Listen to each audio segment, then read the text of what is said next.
ടീമേ നമുക്കൊരു one day trip അടിച്ചാലോ? ആടാ ഇവിടെ ട്രിപ്പ് അടിച്ചിട്ട് ട്രിപ്പ് അടിച്ചാലോ? ശരിയല്ല, കൊറേ ആളായാലും ട്രിപ്പ് പോയിട്ട് പോവാല്ലേ? ആ പോവാ. ഒരു കാര്യം ചെയ്യ്, പ്ലാൻ ചെയ്യ്. എപ്പോഴാണ് എങ്ങനെയൊക്കെ പ്ലാൻ ചെയ്യ്. ഗ്രൂപ്പിലിട്ടോ, വരണേ വരട്ടെ. എങ്ങനെ പോവാനാ പ്ലാൻ? എന്ത് പ്ലാൻ? ബൈക്കിന് പോവും. ബൈക്കിന് കാരണൊക്കെ എപ്പോഴും പോണല്ലേ, നമുക്കൊരു ചേഞ്ച് വരുത്താം. ബസ്സിന് പോയാലാ ഒരു വൈബായിരിക്കും. എന്റെ പൊന്നോ, ബസ്സിനാ? നമ്മളില്ലേ എന്താ ബസ്സിന് പോയാല്? എടാ ബസ്സിൽ കയറുമ്പോഴേ ഇറങ്ങുമ്പോഴേ ആരെങ്കിലും ഒന്ന് തട്ടേ മുട്ടേ ചെയ്തിട്ടുണ്ടെങ്കിൽ ആ വീഡിയോ എടുത്തിട്ട് സോഷ്യൽ മീഡിയയിൽ ഇടും. അത്ര ട്രെൻഡാണല്ലോ. കുറെ എണ്ണം മൊബൈൽ നോക്കി പിടിച്ച് നടക്കണേണല്ലോ, മനസ്സിലാ? പിന്നെ വയറിലായി, പുകിലായി, പുലിവാലായി.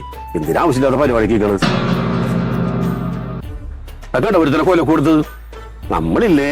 കോഴിക്കോട് സമൂഹ മാധ്യമത്തിലെ പ്രചാരണത്തിൽ മനംനൊന്ത് യുവാവ് ആത്മഹത്യ ചെയ്തു. ബസ്സിൽ നിന്നുള്ള ദൃശ്യങ്ങൾ തെറ്റായി ചിത്രീകരിച്ച് പ്രചരിപ്പിച്ചു